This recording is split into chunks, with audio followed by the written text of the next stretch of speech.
Hey guys, it's Sam's Geek, and this is the last fucking video I'm making on this stupid subject because it is a stupid subject. Because the market has already spoken, and I'm here with Danny AR. Say hi. What's up, guys? Yeah. And I'm here with Adrian, and we're going to explain to you why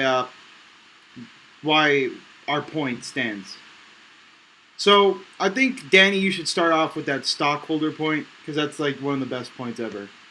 Yeah, it's basically an article that I found on appadvice.com.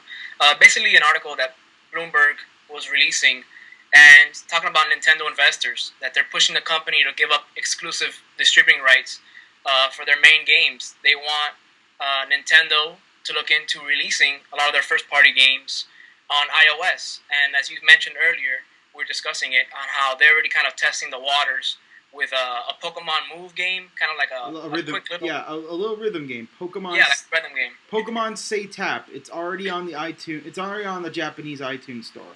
It's already getting tons of downloads. It's like the thing is, guys, is that Nintendo and Sony know that their time is up. They know that they really can't take a hold of this market anymore, and Nintendo especially. Like the 3DS doesn't have 3G for Christ's sakes. Like, what's the use of Netflix on the 3DS without 3G? If I'm at home on a Wi-Fi connection, why wouldn't I watch Netflix on my PS3 or iPad? Like, why would I watch it on this tiny ass screen with a terrible battery life? What's the point? Yeah, I mean, they're really, like we're talking about, there's no point if you're going to be at home. Why would you want to hold that up to your face, that tiny little screen, give yourself a headache? And just because it can do it doesn't mean it should do it. There's a lot of devices that have capabilities of doing certain things, but just because it can doesn't mean it's something you're going to use. Like, are you really going to sit at home on your couch if you have a 3DS, I mean, if you have an Xbox, PS3, even a Wii, and not watch it on that just because Exactly. your DS can do it? I mean, come on. Exactly. What would be the point of that? I don't know. And you hear my PS3 on the background restarting, whatever. But I just don't see the point of it. And even Sony made the Xperia play. Sony is putting all their PS1 games on the Android marketplace. Sony knows that they really they can still make their handheld, and some people will buy it. They will cater to you guys as long as they can, of course. But you guys got to realize that you're the minority. You are the minority. Not everybody thinks the way you do. You are the small percentage. The market's going to move on with or without you. Why do you think, like Adrian, you bring up the point of what you brought up earlier. Uh, Everyone here would prefer to play a game like Mario Galaxy with two analog sticks, but because the market moved on, we got to play with the Wiimote instead. And that's why we're getting Kinect, and that's why Kinect's doing so well right now, is because the market wants motion stuff. They don't care for super hardcore like the games that we want. It's what they want. That none of what we think in the long term really matters. It's what they want. Yeah, and like you don't know. You guys hate change. That's the truth. That's the real point of the matter here. You guys hate change. You don't want things to change. You would like it if things stayed the same forever. Don't lie to me. That's what you want. Because look, you say that the iPhone doesn't have any in-depth games. You obviously haven't played enough iPhone games. I mean, one of the guys that made a response to me, KFD, he said he used his sister's iPod Touch once. Okay? That's not enough experience. That's like me playing Steel Diver and judging the whole 3DS. Like, come on. That's like me playing the DS and playing Imagine Party Babies and saying that's the whole fucking system. Like, it's not. You can't judge everything based off a couple of games. Every person that you talk to who has been against your point has only been able to name 3 iPhone games. That's been Fruit Ninja, Cut the Rope, and Angry Birds. I guarantee you that without researching, they won't be able to name another one. Yeah, and they're like, there's no hardcore games on the iPhone. Oh, that's why Dead Space is on there. That's why Resident Evil 4 is on there. That's why Street Fighter's on there. That's why Chinatown Wars is on there. And to get in on that, a lot of those games you just mentioned, to be honest with you, I've played them on both platforms, and all of them are better on the iPhone. No biased. Biased. Chinatown Wars controls and graphics were better on the iOS than it was on the DS, and that is not even up for argument. Well, yeah, the iPhone version of Chinatown Wars got the PSP graphics and combined it with the DS controls, which made perfect harmony. Perfect.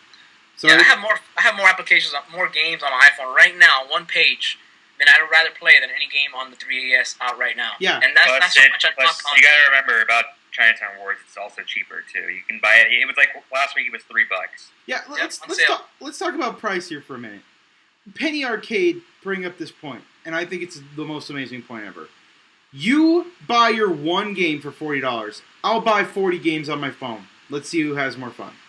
And honestly, every game I've gotten for this droid, free. 100% free. I did not pay anything for any of these games. Pac-Man, Angry Birds Rio, Angry Birds Seasons, Doodle Jump, Moron Test, Age of Zombies, Plants vs. Zombies, Peggle, etc., etc., etc. All of these games I got for free. I did not pay a dime for. I mean, even then, though, I don't like the argument where they compare all $1 games as one. I believe I bought Ace Attorney for $1 during the Capcom sale last year. Yeah, Ace Attorney, one of the biggest DS games. And arguably it's better because it's on one screen and you don't have... And the touch screen is better. That's another thing, too. Nintendo is using 1995 touch technology. It's horrible. It's awful. And they're even using it on the Wii U, and I can't believe that. It's awful. Yeah, and even the games that are priced a little bit higher on the iOS, like sometimes new Capcom games come out, they're like $10. EA games, $10. It takes a couple months at the most for those games to be knocked down, like on a massive sale, to 99 cents, $1.99, where it takes 6 months, 7 months for those games released on handhelds to be even marked down even $5, and the difference is drastic.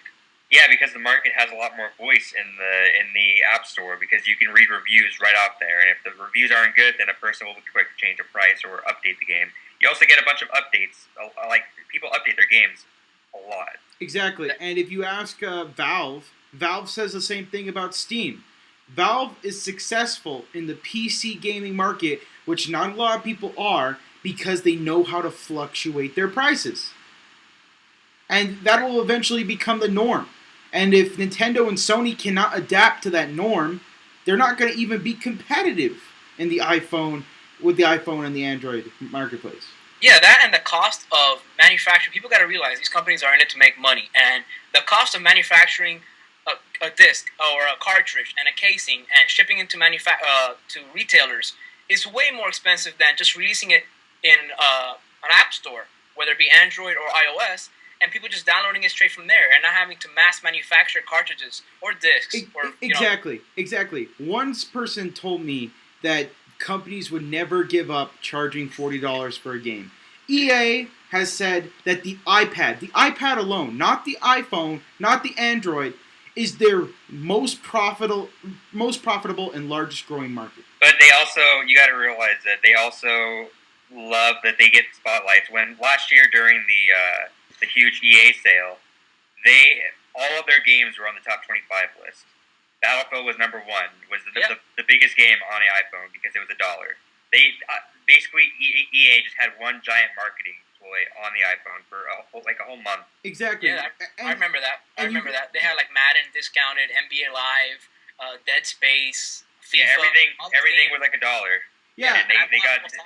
And turning on your console or turning on your handheld and seeing what new games are out is such a powerful experience, and it provides so many more sales. Like, people are always asking, why is there advertising on Xbox Live? And the reason PSN added advertising is not because they weren't making any money. It made their marketplace 1,000,000 times more successful. Like, if you turn on a device and you see the new games right away, and you'll be interested.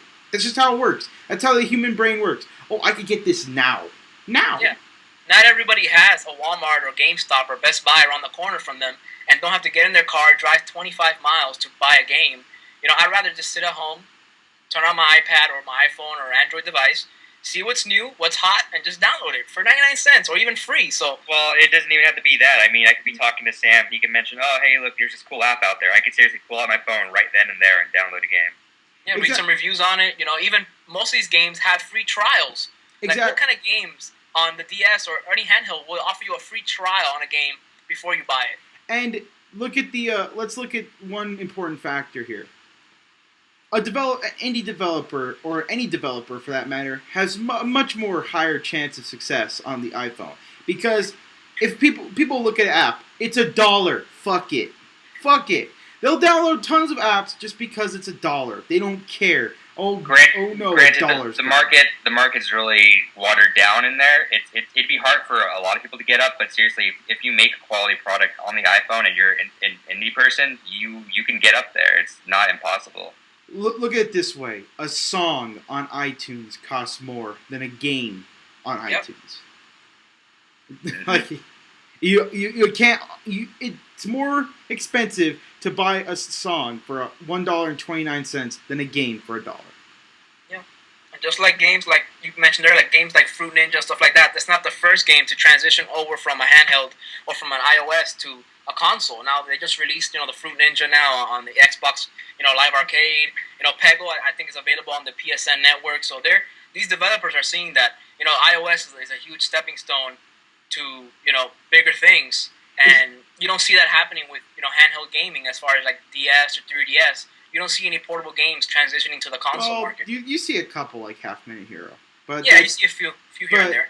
The thing is that you got to realize, guys, that the success rate is so much higher on. You can become so much more successful for a company on iOS. Especially look at Angry Birds. You've probably never even heard of Rovio until Angry Birds, and now Angry Birds is so profitable they can put it out for free and still make money. I mean, I have my Chrome browser open here. I have Angry Birds on it for free. Yeah. Well, I guess we've said all we said. Any closing arguments? No, there's really nothing else needs to be said. For most of the people who are still on the fence, I mean, it's just the word of the people. Like we were saying, the fans are the ones that can influence, what people want to see.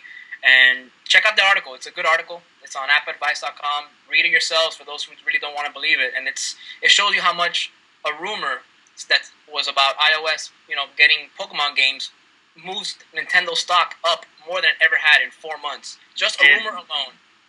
Did we ever mention the fact of iPhones, the contract behind it? People oh no, we didn't. Expensive. Oh yeah, that was another thing. Everyone that argued against us said the contracts. Honestly, dudes, you can buy any of these things. You could buy an iPod Touch and you can call and text people on it through Wi-Fi. Like seriously, the contract is all on you. Even Apple has said that they're going to go pay as you go soon. So, really, the contracts, what are you, in 2006, 2007? That's not even an issue anymore. That's the mute point. Yeah, it meets the point that guy made. I mean, it's no money isn't an issue when it comes to that. 95% of our market nowadays has a phone, and if you do have a cell phone with smartphone capabilities with internet access, you're going to be paying for it either way. It's just an added bonus to already paying for it. Exactly. And look, no one. Okay, I'll give them the point. No one ever buys an iPhone saying, "Okay, I'm playing games on this thing." But it's the same thing with a DVD player. I mean, you don't buy an Xbox saying, "All right, I can't wait to watch DVDs on here," but you will. Yeah, why would I buy a standalone DVD player when my Xbox, my PS3, and my TV has a DVD player built into it? What's the point? Same point. With that same exact point, you can also argue, why would you buy a 3DS when you can get an iPod Touch that does the same thing, but more? You can do the YouTube, you can do Netflix on it, you can do internet browsing, you can put music on it, you can play games on it. So, and think about this: if you already own a smartphone, why the fuck would you carry around this big, bulky, blue fucking 3DS in your pocket? Why? My phone does everything. I don't know anyone over 12 years old who would want to. Yeah, like I can't imagine anyone. Like I want one, but I mean, even having to carry it around, like even carrying my DSi around, is still kind of awkward. It's all cumbersome. Like the only time I played Pokemon Black was at home. Why would I carry that DS Lite with me everywhere? I don't see the point. There is none. All right, I guess we're done here. Sign out.